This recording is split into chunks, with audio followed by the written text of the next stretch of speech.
Pag po daw ng panoorin, kinakabahan. Before po tayo yung product po is Ma'am, pakilakas po. Pakilakas. Hindi po namin ang namin. product po natin is Cadway. Under shipping model, Cadway. Hindi po siya yung madalasan na makikita sa market. Sabi ko ako ano po yung kaparan. It's a soybean pot. And with fermented rice bran. Pwede po. Sapal. Sapal po siya ng soya pag gumagawa ng soy milk. Apo. Ma'am, So yun po yung basic development.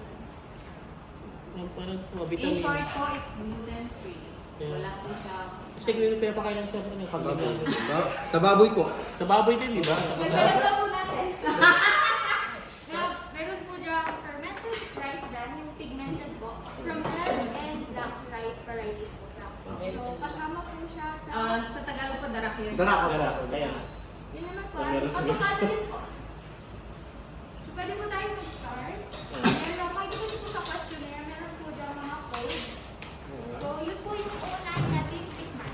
Which is 852. Ayun, hanapin yung 852 sir. Tapos po, bago tayo mag-start, drink lang po tayo ng water to cleanse our mouth.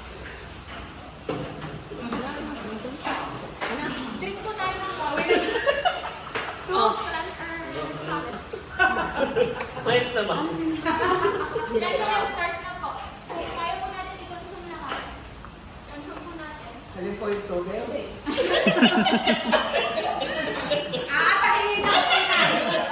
Mag-marinate po. Di Yung ba? unang Dami-dami, natin hindi ka is pili. 852. kung ano po yung unang code na ibigay. Tay, ang ever na yun po na Eh, 729 po natin eh. 729. So, 729. Okay. Magka? 253 po.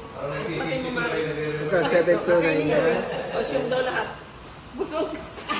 Huwag na lang po totally lahat muna. Kasi may sasagutan po kayo dyan. Ang dami yung sasagutan. Tapos read lang po natin siya.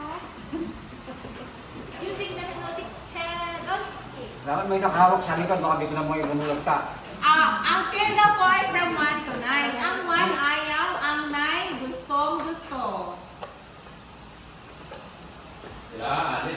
Para Yes po, binugan kailangan masarap dahil ibabagsak mo ba siya pag gano'n? Yung totoo lang po ninyo. Ay, kunyari. Sarap yun na. Lupa ko na. Mananalo huwag ka maingay. You keep it to yourself. Then after po, tuloy mahaba po yung question natin for isang sample. After po ng question 1, may question 2 po. What do you like about the product? Ano po yung nagustuhan niya doon sa ating pancake na kinain?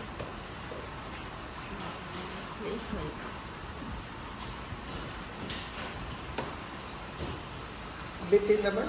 Then after po na may question 3, what do you dislike about the product? Kung ano naman po yung ayaw niya? Yun nga. Ang ano ko, konti eh. Hindi ko tuloy manununo. Bibilugan lang to, ano? Yes po. Opo.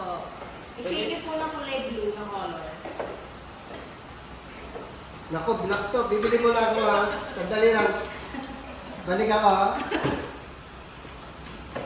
Para naman mangungopia ako. Tinatakpan mo pa. Hindi po. Ito po, inahawakan ko na kaganyan. Kasi po, Alam ko na, nung estudyante ka.